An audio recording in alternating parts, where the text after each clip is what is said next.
Hello दोस्तों, नमस्कार। कैसे हैं आप सभी? सब आनंद से ही होंगे, ऐसी मैं आशा करता हूं। आज की हमारी क्लास नंबर 12 के पार्ट ए में आप सभी का स्वागत है। इस क्लास में हम इन प्रश्नों को जानेंगे, इन प्रश्नों को सोल्व करने के क्या क्या तरीके हो सकते हैं, इन पर हम आज अध्ययन करेंगे। ठीक है, तो आज बढ़ते हम आगे और इनसे करते हैं सॉल्व। तो आज का हमारा प्रश्न है कौन सा? आज का हमारा प्रश्न है 126वां प्रश्न है। इसको हमें सॉल्व करना है। ये क्या कह रहा है, पहले इस पर हम गौर फरमाते हैं। क्या बोल रहा है? एक 60 छात्रों की कुल कक्षा में 40% केवल हिंदी, 25% केवल इंग्लिश व बाकी दोनों भाषा बोल सकते हैं, तो कितने छात्र इंग्लिश बोल सकते हैं? देखो, एक क्वेश्चन में आपको मैं क्लास नंबर 11 के पार्ट बी में भी बता चुका था। इस प्रश्नों से संबंधित मैंने आपको बताया था, दोनों तरीके से बताया था, एक डायग्राम के तरीके से और एक शॉर्ट तरीके से भी बताया था कि उस तरीके से भी आप प्रश्न को सॉल्व कर सकते हैं। ठीक है भाई, ओके। तो अभी भी हम क्या करेंगे, इसको डायग्राम के माध्यम से भी सॉल्व करेंगे, दोनों तरीके से हम इसे सॉल्व करेंगे। ठीक है ना भाई? तो यहाँ पर बात क्या की गई है, बात ये बोला गया है कि कक्षा में है कितने 60 छात्र हैं। ठीक है ना, जिसमें से 40 छात्र कौन से हैं भाई? हिंदी वाले हैं, और 25% केवल 25% केवल इंग्लिश वाले हैं। कितने भाई? 25% इंग्लिश वाले। मतलब दो कंडीशन बन रही है। कौन सी दो कंडीशन बन रही है? वीडियो बंद करो तो ये लगा देता है जय श्री कृष्ण। तो हम इस प्रश्न को सॉल्व कर रहे थे। तो इसमें क्या बोल रहा है? इसमें ये बोल रहा है कि 60 छात्रों की कुल कक्षा में 40% केवल हिंदी और 25% केवल इंग्लिश, बाकी दोनों भाषा बोल सकते हैं। इसे डायग्राम के माध्यम से कैसे करेंगे? हम ऐसे करेंगे। यहाँ पर क्या करना है हमें? यहाँ पर ये हो गए भाई कौन से? ये हो गए भाई कौन से भाई? हिंदी वाले। कौन से हो गए भाई? ये हिंदी वाले हो गए, हिंदी वाले। और फिर सेकंड नंबर पे क्या बोल रहा है? 25% इंग्लिश वाले हैं। कौन है भाई? 25% इंग्लिश वाले, ये इंग्लिश वाले हो गए। तो यहाँ पर ये कौन सी है भाई? ये 25% इंग्लिश वाले हैं। और यहाँ पर बोला गया है क्या? 40% कौन से हैं भाई? हिंदी वाले हैं। पूछा गया है कि दोनों हैं, जो दोनों भाषा बोल सकते हैं, वो कितने हैं, ये पूछा गया है। तो यहाँ पर कितना हो रहा है? 40% प्लस 25%, टोटल कितना हो रहा है? 65%। ठीक है ना भाई? ये कितने हो रहे हैं? टोटल 65% हो रहे हैं। लेकिन विद्यार्थी तो टोटल कितने हैं भाई? 100% होते हैं। कितने होते हैं भाई? कोई भी संख्या अपने आप का 100% होती है। जैसे यहाँ पर ये 60 छात्र हैं, तो टोटल अपने आप का कितना है? स्वयं का 100% है। लेकिन यहाँ पर तो दिखाया जा रहा है कितना है भाई? 65% है। कितने हैं भाई? 65%। यहाँ पर 100% में से हम 35% घटाएंगे तो कितना बचेगा? यहाँ पे 33% बच जाएगा। मतलब जो ऐसे विद्यार्थी हैं, कैसे विद्यार्थी हैं जो दोनों भाषाएं बोलते हैं, वो कितने हैं? 35% है। तो हमें क्या करना है? यहाँ पर जो इंग्लिश वाले हैं, केवल इंग्लिश वाले कितने हैं भाई? केवल इंग्लिश वाले हैं 25%, और केवल हिंदी वाले हैं कितने? 40%। केवल हिंदी वाले कितने हैं? 40%। बाकी जो अवेयरनेस है वो कितने हैं? वो है 35%। अवेयरनेस कितने हैं भाई? 33% है। ठीक है ना भाई? ओके। अब हमें क्या करना है? हमें कुछ नहीं करना। हमें क्या नहीं करना भाई? हमें कुछ भी नहीं करना। क्यों नहीं करना हमें कुछ? क्योंकि यहाँ पे हम सीधे इसका आंसर निकाल लेंगे। क्योंकि यहाँ पर लिखा है 60%, जो 100% की वैल्यू कितनी है? 100% की वैल्यू है यहाँ पे 60 विद्यार्थी। तो पूछा गया है 35% का मतलब कैसे? 35% का बोला है, तो 60/100 खोड़े 35%। ठीक है ना भाई? ओके सर, ओके, ठीक है। यहाँ पर किससे कट रहा है? 15 चौको 60, 25 यहाँ पर आ जाएगा। ठीक है ना भाई? 5 तिया 55, 25, 5 साते 35, 55, 25, 5 साते 35, 5 जगह 5, 5 तिया 50, 7 तिया 21। मतलब जो हमारे 21 विद्यार्थी हैं, वो कैसे हैं भाई? वो दोनों भाषाएं बोल सकते हैं। क्या कर सकते हैं भाई? वो दोनों भाषाएं बोल सकते हैं। तो 21 हमारा आंसर हो जाएगा। क्या 21 ऑप्शन में दिख रहा है? नहीं, 21 ऑप्शन में नहीं दिख रहा है। 21 हमें ऑप्शन में नहीं दिख रहा है। तो हम देख लेते क्या ऑप्शन गलत है या हमने कहीं गलत कर दिया है। क्या हमने गलत कहीं कर दिया क्या? इस पर हम गौर फरमाते हैं।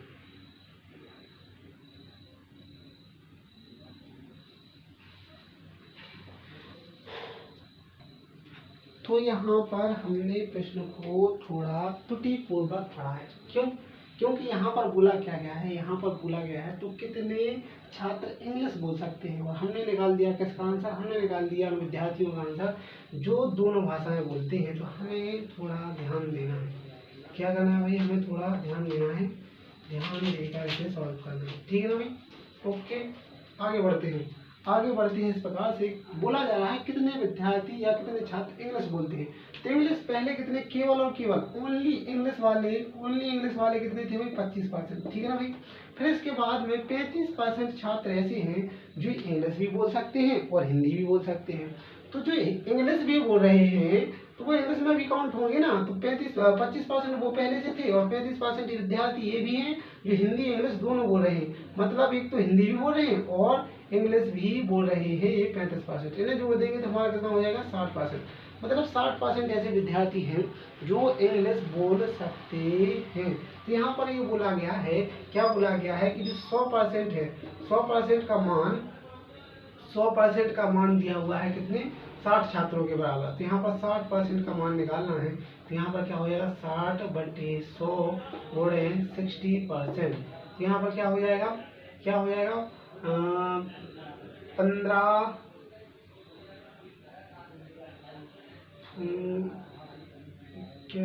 कैसे हाँ, 2 जीरो से 2 जीरो खत्म हो जाएंगे यहाँ पे, बचे 36 व्यक्ति। 36 व्यक्ति कैसे हैं, 36 व्यक्ति ऐसे हैं जो कि जो क्या कर सकते हैं भाई, इंग्लिश बोल सकते हैं। कैसे, वो इंग्लिश बोल सकते हैं। 36 व्यक्ति यहाँ पर होंगे जो इंग्लिश बोल सकते हैं। इस तरीके से हमें इसे सॉल्व करना था, ठीक है ना भाई। ओके, अब हम अपने अगले प्रश्न पर बढ़ते हैं। हमारा अगला प्रश्न कौन सा है, 127वां हमारा अगला प्रश्न है। ये क्या कह रहा है, एक परीक्षा में 65% छात्र गणित में पास हुए, 48% भौतिक में पास हुए और 30% दोनों में पास हुए हैं। तो कितने प्रतिशत छात्र दोनों में फेल हुए हैं। यहाँ पर देखना है, पास वाली कंडीशन दी हुई है, फेल वाली कंडीशन पूछ रहा है, ठीक है ना भाई। ओके, तो यहाँ पर बोला गया है एक परीक्षा में 65% छात्र गणित में पास हुए हैं, ठीक है ना भाई। ये हो गए भाई कौन से, मैथ वाले, ठीक है ना हो, ये मैथ वाले हैं। और 48% भौतिक में पास हुए हैं, 48% किस में हुए हैं, 48 फिजिक्स भौतिक में पास हुए हैं। तो मैथ में कितने हुए भाई, 65%, कितना भाई 65%। और भौतिक में कितने हुए, फिजिक्स में कितने, 48%, ठीक है ना भाई। ओके, अब बोला जा रहा है 30% दोनों में पास हुए। मतलब जो यहाँ पर कॉमन एरिया है, कॉमन एरिया कितना, कि 30% दोनों में पास हुए हैं। कितने में भाई, मैथ एंड फिजिक्स दोनों में पास हुए हैं 30%, ठीक है ना भाई। तो यहाँ पर जो 65% विद्यार्थी मैथ वाले हैं वो 30% काउंट क्या इसमें हो चुके हैं, जी हाँ वो काउंट हो चुके हैं। क्यों काउंट हो गए, क्योंकि जो मैथ में पास हुए हैं तो वो मैथ वाले ये भी विद्यार्थी होंगे जो फिजिक्स में भी पास में हुए, मतलब दोनों विषयों में पास हुए। तो यहाँ पर भी काउंट हुए, वहाँ पर भी, मतलब डबल काउंट हो गए। तो यहाँ पर हमें केवल और केवल ओनली मैथ वाले निकालने हैं। ओनली मैथ वाले निकालने हैं। तो ओनली मैथ वाले कितने हो जाएंगे, 35%। कितने हो जाएंगे भाई, 35%। फिर इसके बाद में बात करते हैं कि 30% कैसे हैं जो मैथ और फिजिक्स दोनों क्या करते हैं, दोनों में पास हुए हैं। तो यहाँ पर हम ये बोल रहे हैं कि हमें चाहिए ओनली फिजिक्स वाले चाहिए। तो हमें 30% इसमें से 48% में से घटाना पड़ेगा। घटाया तो कितना हो जाएगा यहाँ पे, 18%। ओनली फिजिक्स वाले कितने हैं भाई, 18% विद्यार्थी हैं। अब हमसे पूछा क्या गया है, तो कितने प्रतिशत छात्र दोनों में फेल हुए हैं। यहाँ पर पास की बात करते हैं। ओनली मैथ में इतने हैं, ओनली फिजिक्स में इतने हैं और दोनों में पास हुए हैं 30%। तो इनको जोड़ते हैं हमने, 35% को जोड़ा, 30% को जोड़ा, 35% को जोड़ा और फिर हमने 30% को जोड़ा और साथ में 18% को जोड़ा। तो 65 70 73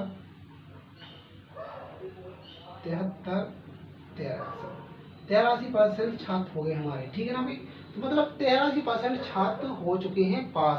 अब 100 में से 83% छात्र हो गए पास, तो बाकी बच्चे कितने भाई, 17%। मतलब 17% ऐसे छात्र हैं वो जो क्या हो गए भाई, फेल हो गए। वो क्या हो गए भाई, फेल हो गए हैं, क्योंकि यहाँ 83% विद्यार्थी क्या हो गए भाई, पास हो गए। 83% विद्यार्थी क्या हो गए, पास।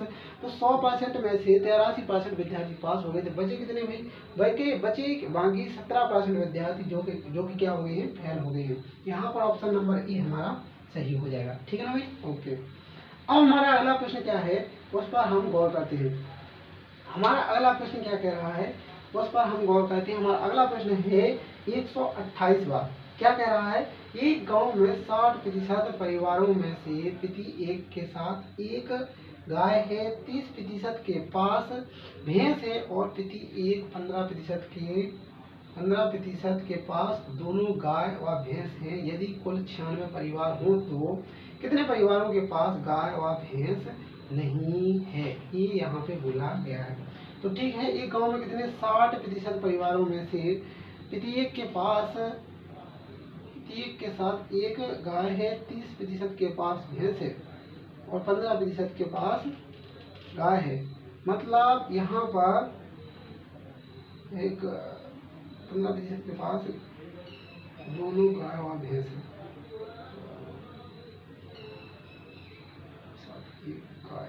मतलब यहाँ पर ये बोला गया है कि दो डायग्राम इस प्रकार से बनाए गए। ठीक है ना भाई, ये दो डायग्राम बनाए गए।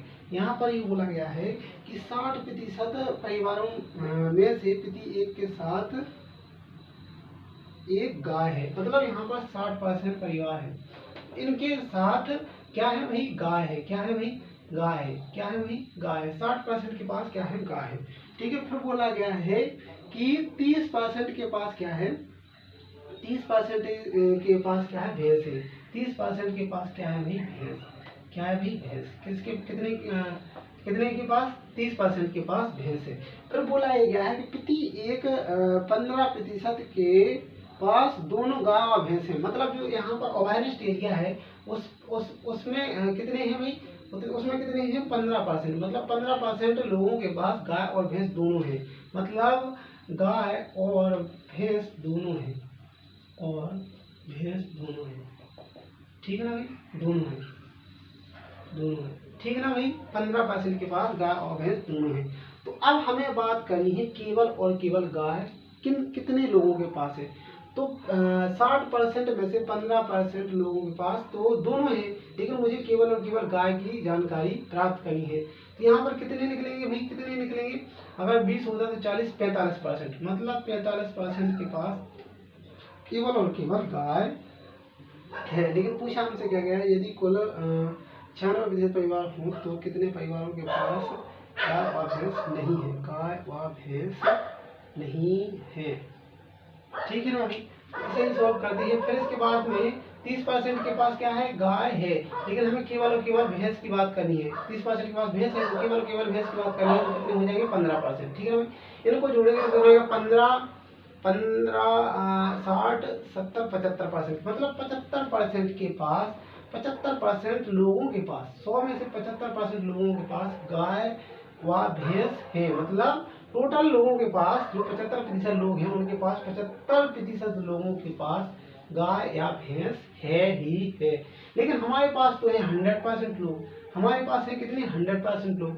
100% में से 75% के पास गाय या तो भैंस है ही है, बाकी 25% लोगों के पास, बाकी 25% लोगों के पास कुछ भी नहीं है। इस 100 की वैल्यू क्या हो जाएगी, 100 की वैल्यू हो जाएगी भाई कितनी, 96, और 25% की हमें वैल्यू निकालनी है। ठीक है ना भाई, 25% की वैल्यू निकालनी है तो कुछ नहीं होगा, 96 के बट्टे हो जाएगा 100, वो गुणे कर देंगे हम 25%, तो 25 से कम 25, 25 चौको 100 और 4 24 चौको 96, मतलब 24 व्यक्तियों के पास 24 व्यक्तियों के पास ना तो गाय है ना ही भैंस है, यही हमसे पूछा गया। और हमारा आंसर हो जाएगा option number B. Option number B हमारा आंसर हो जाएगा, क्योंकि 24 लोग यहाँ पर दिख रहे हैं। ठीक है ना भाई, ओके सर, ओके, ठीक है ना भाई, ठीक है सर जी। अब अगला प्रश्न है हमारा 129वां। ये क्या कह रहा है, इस पर थोड़ा विचार करते हैं। ये प्रश्न थोड़ा लंबा है, क्योंकि यह क्या है, भाषा इसमें थोड़ी लंबी दी हुई है, इसको हमें थोड़ा ध्यान से समझना है। एक परीक्षा में 40% छात्र गणित में फेल हुए हैं, 30% छात्र हिंदी में फेल हुए हैं, 50% अंग्रेजी में फेल हुए हैं। यदि 25% छात्र गणित व इंग्लिश में फेल हुए हैं और 15% छात्र इंग्लिश व हिंदी में फेल हुए हैं और 22% छात्र हिंदी व गणित में फेल हुए हैं, यदि 13% छात्र तीनों विषयों में फेल हुए हों तो तीनों विषयों में पास हुए छात्रों का प्रतिशत ज्ञात करें। ठीक है ना भाई। तो यहाँ पर हमने बनाया ये डायग्राम, ठीक है ना भाई, हमने बनाया ये डायग्राम। ओके सर जी, ओके। तो यहाँ पर पहले बात किसकी की यही है, मैथ की। ठीक है ना भाई। मैथ में कितनी है भाई, 40%। मैथ में है 40%, ठीक है ना भाई। फिर इसके बाद में बात की गई है किसकी, फेल हुई है 30% हिंदी में, 30% ये हिंदी, हिंदी में कितने 30%। Okay sir. फिर इसके बाद में की 50% अंग्रेजी में फेल हुई है, ये है इंग्लिश, इंग्लिश में कितने हुए 50%। Okay sir. फिर आगे अब हमें बढ़ना है, फिर तीनों में कितने हुए भाई, तीनों में कितने 13%। तो यहाँ पर हमें लिखना पड़ेगा 13%। Okay sir, okay. अब बात आती है यहाँ पर, कहाँ पर, यदि 25% छात्र गणित व इंग्लिश में फेल हुए हैं, 25% छात्र गणित व इंग्लिश, तो गणित यहाँ पर मैथ ये है, इंग्लिश ये है, ठीक है ना, मैथ ये इंग्लिश है। अब बोला जा रहा है इन दोनों में कितने हुए 25%, मतलब इतने वाले भाग में, कितने वाले भाग में, इतने वाले भाग में, कितने वाले भाग में, इतने वाले भाग की बात की जा रही है। ये कॉमन भाग है इन दोनों गोलों का ये वाला कॉमन भाग है। तो इस वाले कॉमन वाले भाग की वैल्यू कितनी है भाई, 25% है। लेकिन उस 25% में से इस वाले भाग की वैल्यू कितनी है, 13% है। कितनी भाई, 13% है। तो इस वाले भाग की वैल्यू कितनी होगी, कितनी होगी, 25 में से 13 ये है, तो बाकी 12 दूनी 24 और एक 25, ये कितनी होगी 12% होगी कि नहीं होगी भाई। 12 और 13 जोड़ते हैं तो कितना होता है, 25% तो होता है ना, ठीक है ना भाई। तो जो मैथ और इंग्लिश में फेल हुए हैं वो कितने हैं भाई, यहाँ पर दिख रहे हैं 25%।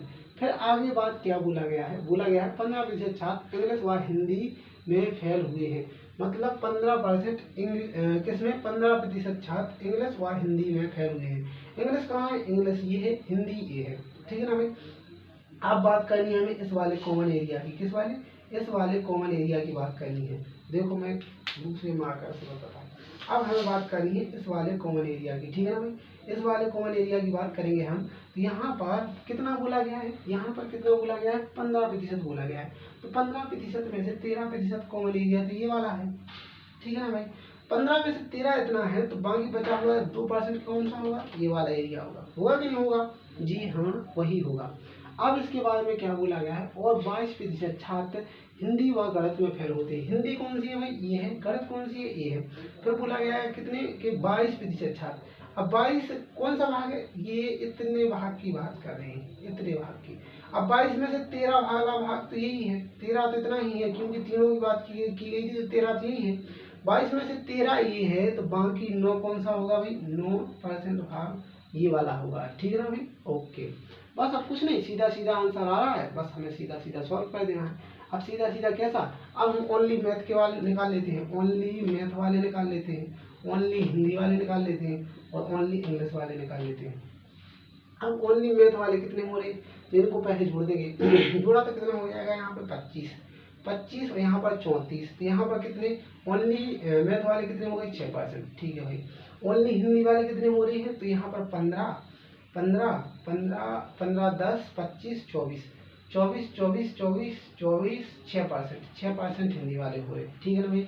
ओके, फिर इसके बाद में बात करते हैं किसकी, फिर बात करते हैं हम किसकी, इंग्लिश की। इंग्लिश में कितने हो रहे हैं, तो यहाँ पर 25 2 27 27 23, यहाँ पर कितने हो रहे हैं 23%, कितने हो रहे हैं भाई 23%, ठीक है ना भाई। अब बस हमें कुछ निकालना है, जो ओनली वाले हैं केवल एक वाले हैं उनको हमें जोड़ देना है। हमें निकालना क्या था, तीनों विषयों में पास हुए छात्रों का प्रतिशत ज्ञात करें, ठीक है ना।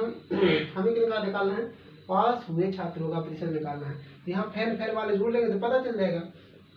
तो ओनली मैथ में कितने 6% फेल हुए, ठीक है ना भाई। और यहाँ पर टोटल कितने हुए थे, इसमें कितने हुए थे, इसमें ये 9% हुए थे मैथ और केवल मैथ और हिंदी में, केवल मैथ और हिंदी में कितने हुए थे 9%। यहाँ पर 9%, पहले 6 लिख लेंगे, फिर 6 लिख लेंगे, फिर इसके बाद में 23 लिख लेंगे, फिर 23 के बाद लिखेंगे कितने भाई, फिर लिखेंगे भाई 9, फिर लिखेंगे 2, फिर लिखेंगे 12, फिर लिखेंगे 13। ऐसे करना पड़ेगा, ठीक है ना भाई। ओके, 6 दूनी 12, 6 तिया 18, 18 और 2 20, 20 30 और 31 का एक हासिल आ गए 3, 3 2 5, 5 6 और 1 7, 71%। मतलब 71% विद्यार्थी क्या हो गए भाई, 100 में से 71% विद्यार्थी फेल हो गए हैं। 100 में से 71% विद्यार्थी फेल हो गए हैं, मतलब टोटल है 100% विद्यार्थी, जिनमें से 71% विद्यार्थी क्या हो गए, फेल हो गए। तो बाकी बचे हुए 29% विद्यार्थी पास हुए होंगे, पास हुए होंगे। कौन होंगे भाई, पास हुए होंगे, ये हो गए हैं हमारे फेल, ठीक है ना भाई। तो ये 29% हमारा आंसर आ जाएगा, 29% हमारा आंसर आ जाएगा। यही हमसे पूछा गया था कि कितने प्रतिशत छात्र तीनों विषयों में पास हुए हैं। तो 29% छात्र तीनों विषयों में पास हुए हैं, ठीक है ना भाई। तो इन वाले प्रश्नों को इस डायग्राम के माध्यम से ऐसे करना था। अगर डायग्राम नहीं बनाना है तो आप क्या कर सकते हैं, सीधे सीधे ही क्या लिख सकते हैं, मैथ वाले लिख सकते हैं, हिंदी वाले लिख सकते हैं, इंग्लिश वाले लिख सकते हैं। फिर आपको क्या करना है, अवेयरनेस वाले लिख लेने हैं कि तीनों में फेल कितने हुए हैं, उसमें तीनों वाली कंडीशन लिख लेना है।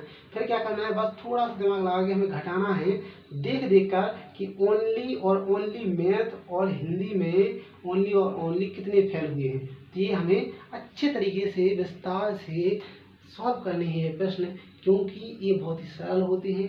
बस इनको थोड़ा सा समझना है, समझ लिया तो बन गए, समझा नहीं तो छूट जाएंगे, गलत हो जाएंगे। तो हमें क्या करना है भाई, अच्छे से समझना है और सॉल्व करना है, ठीक है। तो आज के लिए हम इतना ही रखते हैं, फिर देखते हैं हम अगली क्लास में और हम फिर करते हैं और अगले प्रश्नों को सॉल्व, ठीक है। आज के लिए इतना ही, धन्यवाद, जय श्री राधे कृष्ण।